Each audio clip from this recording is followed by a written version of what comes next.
boa noite, meu amigo, minha amiga.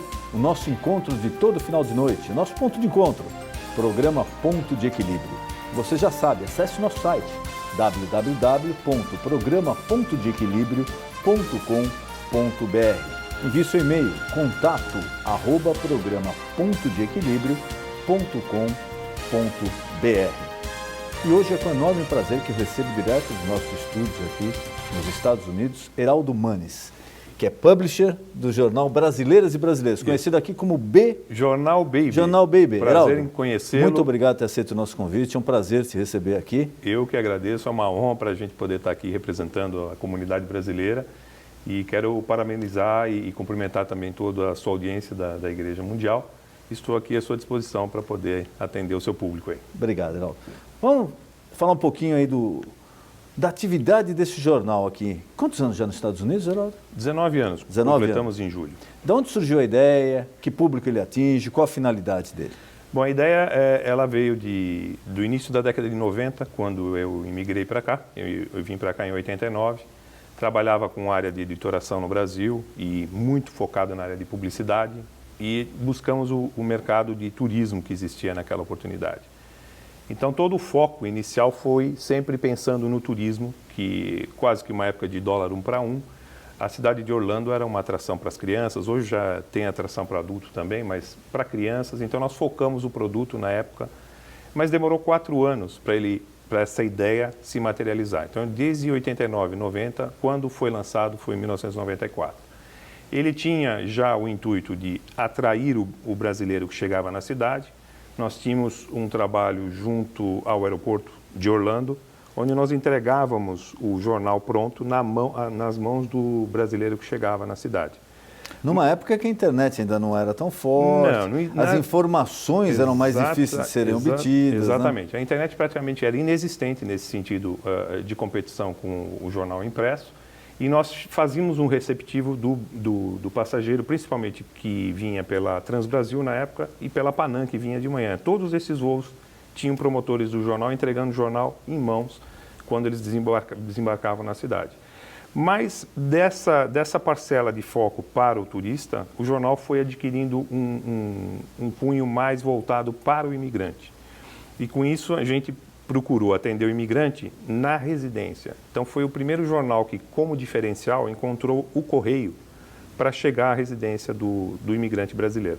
Quando a gente percebia que o imigrante ele vem sem poucos planos, bastante iludido, então eles mudam muito de endereço, eles vêm com planos de montar empresas, essas empresas acabam não acontecendo, são muitas vezes enganados, não vão pelo caminho correto. E o jornal procurou, então, criar dentro do editorial uma orientação jurídica, a parte legal de como abrir uma empresa, sempre procurar fazer as coisas dentro da legalidade americana e não do jeitinho brasileiro que é que a gente vinha acostumando. E, com isso, a gente levava a notícia à casa dessas pessoas, criando assinaturas gratuitas e começamos com 1.000 cópias e assim foi indo, com 19 anos. Nós hoje teríamos cadastrados mais de 80 mil brasileiros que passaram somente pela região da Central Florida. 80 mil? 80 mil assinaturas em 19 anos. Hoje, porém, a gente teve, quando a gente começou a só incrementar o nosso database e ver que o brasileiro mudava muito, ele muda muito, ele é muito nômade em função ou do trabalho que ele encontra na região, ou da saudade que ele encontra do familiar e acaba retornando para o Brasil. Não era bem o que ele imaginava a estadia dele aqui. Então, a gente logo perdia a direção desse leitor. Então, o jornal decidiu fazer um contrato com o Correio Americano, é o único jornal que tem um contrato com o Correio Americano, de pegar esse leitor e fazer um rastreamento do endereço do leitor e para onde quer que ele fosse, ele podia sair daqui de Orlando e trabalhar em Massachusetts, ele continuava recebendo o jornal. Então, com isso, a gente foi limpando a listagem, esse número de 80 mil, que era muito quantitativo, foi se tornando mais qualitativo e hoje, depois de 19 anos, a gente tem um database de aproximadamente 10 mil residências de brasileiros atualizados diariamente. Nos Estados Unidos inteiro? Nos Estados Unidos inteiro. Hoje eles recebem o jornal pelo correio gratuitamente ainda. E o brasileiro, ele voltou mesmo para o Brasil, a coisa de uns 5, 6 anos atrás, quando estourou a bolha imobiliária, começou a entrar em crise o mercado de construção, mão de obra.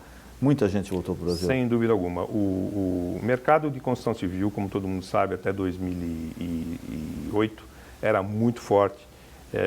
Muitos brasileiros trabalhavam nesse segmento. E mesmo quando houve a bolha em 2008, muita gente ainda não foi embora. Não foram embora porque em 2009, exatamente em agosto de 2009, era o prazo máximo que o governo americano tinha dado para se rever as leis de imigração. Então, até aquele momento, existia ainda uma lei chamada 245I, que poderia permitir que essas pessoas se legalizassem mesmo sem ter que voltar ao Brasil. Então, essas pessoas ficaram até desempregadas, mesmo depois de muitos terem perdido emprego em 2008 na construção, esperaram mais praticamente de 8 meses a 1 ano para ver o que ia acontecer na lei de imigração. E, infelizmente, em agosto, a lei não foi aprovada.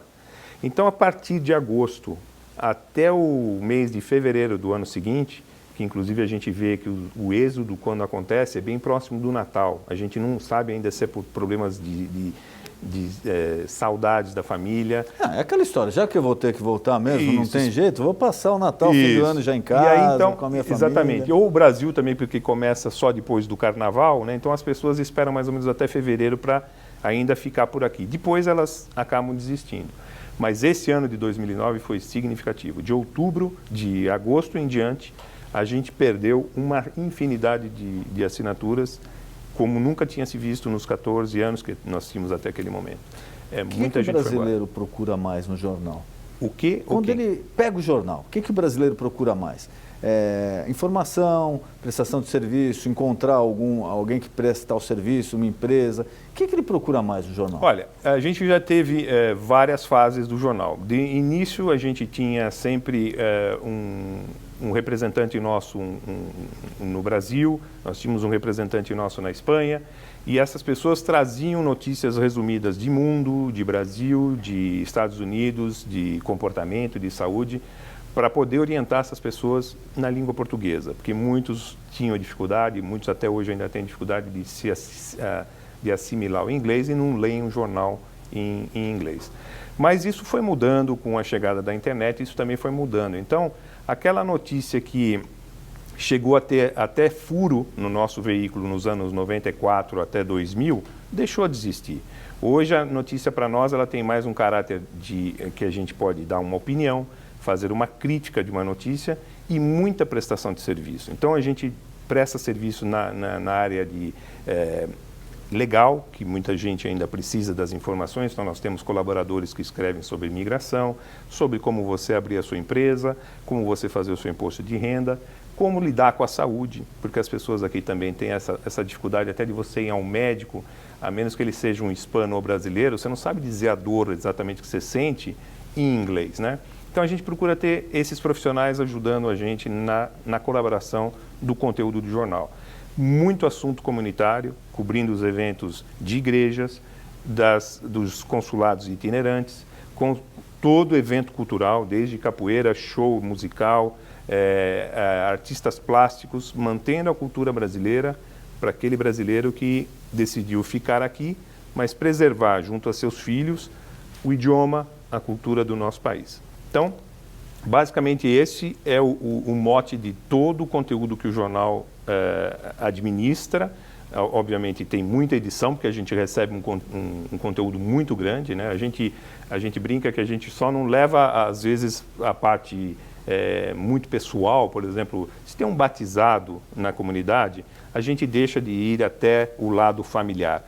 Mas se existe alguma outra notícia que tem realmente um cunho de importância para a comunidade, uma festa, uma inauguração, a gente está sempre presente para divulgar e fazer a nossa comunidade crescer.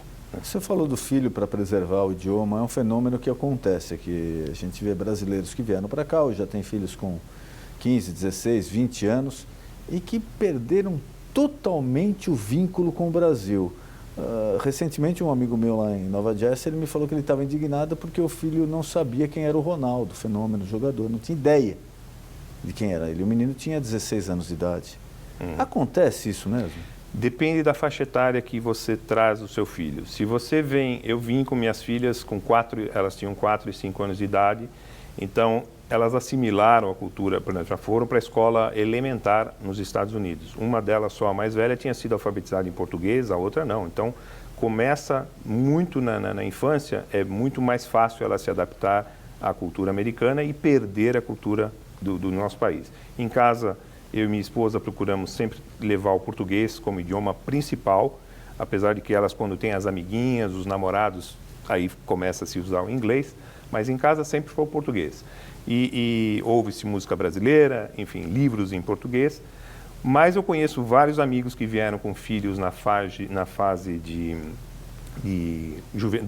do teenager, da puberdade, com 12, 13, 14 anos, a dificuldade é muito maior. Maior nas escolas, porque acabam formando alguns guetos pequenos, entre eles se sentirem mais discriminados em se misturarem com os americanos, então eles vão formando mais grupos entre eles de brasileiros, o que não é bom, porque inibe a praticar o inglês. Separa, né? Separa. Então você vê mais dificuldade no jovem entre 12 a 18 anos, até de assimilarem. Eu conheço vários amigos que, quando trouxeram filhos nessa faixa etária, voltaram para o Brasil, por causa da dificuldade desses filhos. E esses filhos, quando mesmo se adaptam aqui, estudam universidade e falam o idioma inglês para o dia a dia no trabalho, eles ainda mantêm a cultura brasileira mais do que, por exemplo, meus filhos, minhas filhas, que são mais jovens e que praticamente abraçaram integralmente a cultura americana, onde até na minha própria casa existe um choque cultural entre eu e minha esposa com minhas duas filhas, porque nós ainda guardamos além de fazer um jornal em português, né, de estar constantemente com a comunidade brasileira, nós temos um choque cultural, porque muitas coisas a gente ainda não assimila, que elas já assimilaram facilmente a comunidade americana. No jornal você deve ter esse feeling mais apurado até. Mas qual é a coisa que o brasileiro que vem para cá, que veio, sei lá, 20 anos atrás, hoje o momento é diferente, mas que veio há 20, 25 anos atrás, o que ele sentia mais falta? O que sempre... Porque me parece o seguinte, o brasileiro vem para os Estados Unidos, pelo menos nessa época, ele nunca veio assim com a ideia de ficar aqui. A ideia dele, não, eu vou trabalhar, vou ganhar dinheiro, vou voltar para o Brasil. Mas por quê? Do que ele sente mais falta?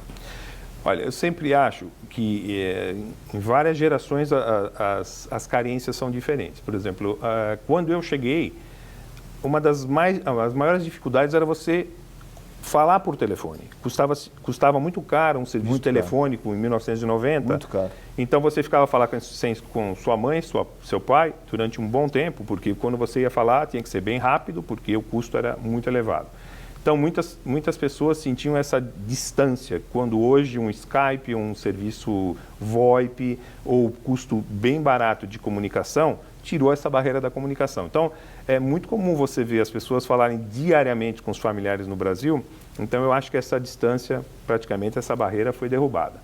O que muita gente na época reclamava da comida, por exemplo, eu tenho vários amigos que quando eu cheguei falavam, você vai sentir falta do arroz e feijão. Na minha casa nunca faltou arroz e feijão desde 1990, porque tudo você compra no mercado latino, os produtos que você encontra no Brasil. Então a comida vai ser igualzinha do Brasil, com algumas coisas até de qualidade melhor, desde que você saiba cozinhar.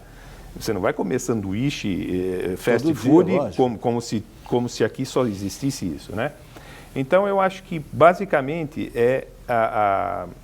antigamente era a comunicação e a alimentação, hoje está totalmente bem integrada à cultura. O que eu acho que o brasileiro realmente, como você falou, ele não vem com um plano, ele vem realmente muito para se aventurar, achando que é muito fácil, quando é bem difícil, a distância, você trabalhar por um grande período de maneira ilegal, existe a discriminação, principalmente quando você é ilegal, você trabalha na marginalidade. Então, sempre ele quer ganhar aquele dinheiro, que muitas vezes ele está ganhando mais dinheiro aqui, comparado custo-hora com o Brasil, e sempre pensa em voltar ao Brasil e montar um negócio, ou ajudar alguém na família. Então, ele nunca vem aqui para fincar o pé, ele vem para fazer um período muitos vêm sozinhos, sem a família fazer esse sacrifício, que aí eu acho que é mais sacrifício ainda. O gozado é que às vezes esse período as pessoas estão aqui já 5, 10, 15, 20 anos. 20 anos. Mas falam, não, eu estou aqui provisoriamente que eu vou voltar ao Brasil. Falam, pô, mas está aqui há 20 anos. Não, mas eu vou voltar ao Brasil. Tem vários, a gente pelo jornal, a gente normalmente faz quando faz pesquisas com pessoas que ainda estão aqui há quase 20 anos, que não falam o idioma e que estão ilegais, né? Então, a gente sempre omite os nomes dessas pessoas por proteção de identidade, mas a gente não consegue aceitar, porque já tiveram várias anistias em 20 anos, as pessoas acabam se acomodando um pouco. Hoje não, hoje a coisa está muito mais difícil, depois de 2011, dos ataques das torres, a coisa ficou muito mais difícil, 2001, desculpe, ficou muito mais difícil ainda, então realmente, por mais que a pessoa queira se legalizar, o cerco ficou muito apertado. Mas é comum a gente ver pessoas quando você, primeiro, não fala o idioma e, segundo, você perceber que essa pessoa continua ilegal. A gente não entende como uma pessoa consegue viver, dormir aqui sempre. Tanto tempo, tantos anos. Tantos anos, né? Então, é difícil ver. Mas o brasileiro, ele vai onde está o trabalho e o sonho dele é voltar ao Brasil. Mas isso é comum, se a gente pegar 10 pessoas aqui hoje que estão aqui... 10 falam isso. 8 pessoas vão dizer para você, puxa, se eu voltasse lá para minha cidadezinha do interior, se eu pudesse ainda ver minha avózinha, alguma coisa eles vão falar. Ou muitos falam, eu vou montar um negócio no Brasil, também mesmo às vezes sem ter experiência. Ou senão estou mandando dinheiro para lá, minha mulher ou meu parente já está comprando tal coisa, está montando um negócio. Isso acontece muito, a gente vê. Então, os que vem muita gente também com planos e acaba não dando certo, porque você não se adapta, mas a grande maioria que chega não tem a menor noção da parte legal que tem que seguir. Todos eles têm, o brasileiro vem com um bordão que é, eu quero cortar caminhos, né? Eu quero qual o jeito mais fácil? É o tal do jeitinho. Então, a gente vê dentistas deixarem o Brasil, por qual razão, eu não sei dizer, se perderam sua licença ou se tiveram algum problema, vamos dizer, de segurança, mas o cidadão chega aqui com um diploma brasileiro que não vale nada aqui, mas, poxa, se ele é um dentista, ele pode estudar mais 3, 4 anos aqui e ser um dentista nos Estados Unidos. Não, ele acaba, porque tem que estudar mais 4 anos, ele não quer esse caminho que é mais longo. Ele vai para um outro segmento e se desvirtua, vai trabalhar em outra coisa. Então, a gente cansa de dizer, não existe shortcut. O shortcut sempre é perigoso, você vai acabar caindo numa cilada. Então, é melhor seguir tudo da forma mais correta possível e esse país você vê resultado. Demora um pouco, mas você vai galgando passo a passo os seus degraus de prosperidade, a gente sente a liberdade, sente segurança, coisa que o brasileiro reclama demais até hoje. Você falou no começo da nossa conversa sobre a internet. É um fenômeno que a imprensa escrita no mundo vem enfrentando, vem passando por uma crise, isso é fato, porque a internet está chegando e veio para ficar mesmo, é uma coisa irreversível. Agora, com os brasileiros aqui nos Estados Unidos, é lógico que eles têm acesso aos sites dos jornais brasileiros, etc. Mas eu acho que aqui eles têm uma vinculação maior para tratar de comunidade. Se eu ver no jornal o que saiu da festa em tal local, o que tal pessoa está fazendo, ela tem essa vinculação. É isso mesmo? É exatamente isso. Nós estávamos conversando até um pouco em off antes de a gente iniciar a entrevista e todas as fases que nós passamos nesses 19 anos, o desafio nesses últimos 3 anos, inclusive eu faço parte da Associação Brasileira de Imprensa Internacional, não só dentro do meu veículo, mas da maioria dos veículos que nós temos conhecimento, que são nossos concorrentes, alguns até com mais tempo do que o nosso no mercado em New Jersey, tem gente lá há 28 anos trabalhando, e todos têm o mesmo problema. E nós estamos já trocando ideias com todos os jovens que estão na área da informática. O que acontece? A gente desistiu de dar a notícia realmente de furo ou a parte jornalística mesmo, que qualquer brasileiro que tem uma tendência de gostar de esportes, ele vai num veículo eletrônico específico de esportes e vai lá buscar o que ele quer. Então, a gente fugiu completamente dessa linha, principalmente nos últimos 3 anos, e estamos focando num núcleo comunitário. Ou seja, o nosso jornal, se você vai no New York Times ou na Folha de São Paulo, você não vai encontrar o que nós, do Brasileiras e Brasileiros, podemos encontrar dentro do nosso núcleo em Orlando.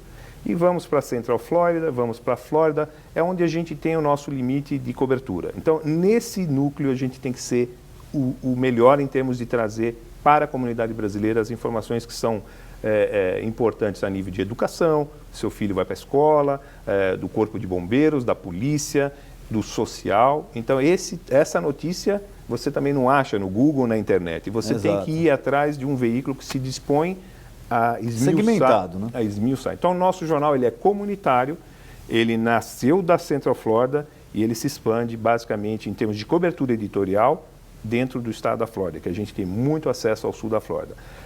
Em relação ao país inteiro, só distribuição física por correio. Nós não somos, não temos nós deixamos, por exemplo, para um veículo de Massachusetts concentrar o foco em Massachusetts, o outro em New Jersey. Mas na nossa área de Central Florida e Florida, nós trabalhamos sempre focado em ter o melhor produto em termos de informação mais atualizada possível. Não sei se você tem esse dado de cabeça ou um dado aproximado. Na Flórida, qual foi o número maior de brasileiros que tinha aqui? Nós trabalhamos com 2 números, né? Nós temos um número oficial de 2010, que o estado da Flórida acabou sendo, dentro dos censos de 2010, foi posicionado como o segundo colocado depois do estado de Massachusetts, né?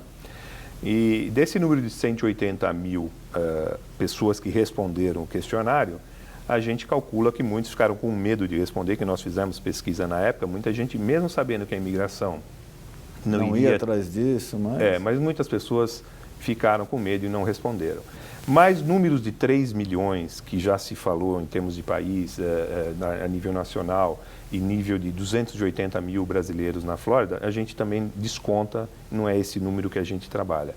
Hoje a gente calcula que nos Estados Unidos inteiro a gente tem entre 1,2 a 1,5 milhão de pessoas nos Estados Unidos. De brasileiros entre legais e ilegais? Legais e legais. Os expatriados, que é o que o brasileiro, que o Itamaraty hoje está considerando, onde ele está dividindo faixas por região, onde eles estão colocando de 3 a 4 membros para serem responsáveis por essas regiões, né? Então até a área da Flórida tem 4 representantes. E dentro desse número, nós trabalhamos que hoje a Flórida poderia ter, como um todo, uns 220 mil habitantes e a Flórida Central, a Central Flórida, em torno de 30 mil habitantes. Brasileiros.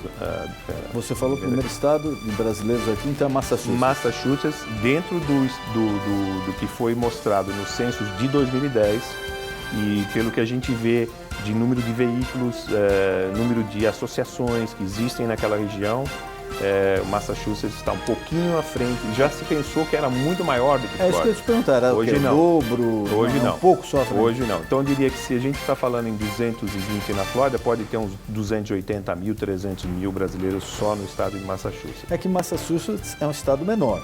Então, sim, e concentração muito maior. A concentração é maior, já teve, né? O estado de Massachusetts sempre teve, o que não teve na Flórida, já muita, vamos dizer assim, nasceu ali a comunidade portuguesa. Então o português já foi muito bem, desde os anos 60 o português vem sendo usado naquele estado, coisa que na Flórida é mais o espanhol, né? Então acho que por isso também tem essa vantagem em português diários lá, português de Portugal, né? Eu te perguntar, no Brasileiras e Brasileiros, o público português tem o costume de ler também? Nós temos uma parceria com a Associação dos Portugueses, que é aqui na Flórida Central. Eles recebem o jornal, eles nos fornecem algum conteúdo quando vamos ter alguma festa folclórica, mas fica muito por aí. A cultura, a gente ainda sente uma diferença entre, vamos dizer, as festas que os portugueses realizam, um pouco diferente das dos brasileiros. Temos muito poucos leitores portugueses. Diria para você que nós temos até mais leitores hispanos que recebem o jornal. Hispanos? Porque você tem aquele que casou-se com uma brasileira e até americanos, né, que querem aprender português. A gente distribui o jornal nas escolas que ensinam português, dentro do Valência, todos os alunos querem ler português. Mas o português mesmo de Portugal, eu te diria que eles têm uma facilidade de convívio maior com a comunidade brasileira no estado de Massachusetts, muito forte ali, muito grande. E parece que não, mas tem uma diferençazinha na língua, né? Muito. Eu, para dizer a verdade... O pessoal fala português, brasileiro é uma coisa, não é? Eu sou filho de argentinos, né, de mãe argentina, então o espanhol para mim é uma facilidade. mas talvez por isso me ajuda muito o espanhol. Eu me comunico com o espanhol muito facilmente. Porém, o português de Portugal, eu tenho uma série de principalmente da Ilha da Madeira, né? Nossa Senhora, eu apanho. Ilha, Eles falam, parece que mais rápido. Mais rápido, mais cantado, isso, é difícil então de eu você me perco entender. um pouco. Então, às vezes, eu tenho mais facilidade de fluir com o idioma, com o espanhol, com alguém, do que com alguém com português de Portugal. Muito nítido isso para mim, né, pelo menos. Nosso programa está acabando. Eu queria mais uma vez te agradecer por você ter nos honrado com a sua presença aqui e queria te colocar à disposição algum recado que você queira passar, algo que eu não perguntei, por favor, fique à vontade. Ok, eu é que agradeço mais uma vez o convite, me sinto muito honrado de ter sido lembrado de participar desse programa. Eu queria deixar, acho que para quem está no Brasil, uma boa mensagem é saber um pouco como a gente tem a comunidade brasileira que a gente tem acompanhado nesses 19 anos, nós temos um pouquinho dessa história e ela pode ser vista no site do jornal, que é www.jornalbb.com. Lá o leitor pode encontrar o jornal no formato flip, então se ele folhear eletronicamente ali, ele vai ver exatamente como é o nosso jornal impresso, que é distribuído aqui nos Estados Unidos. Lá tem bastante coisa da cultura, da comunidade brasileira que reside aqui na nossa Central Florida e Flórida há quase 19 anos. Eu agradeço mais uma vez a atenção de vocês. Muito obrigado. Muito obrigado por sua presença e aceito o nosso convite. Foi um prazer recebê-lo. Obrigado.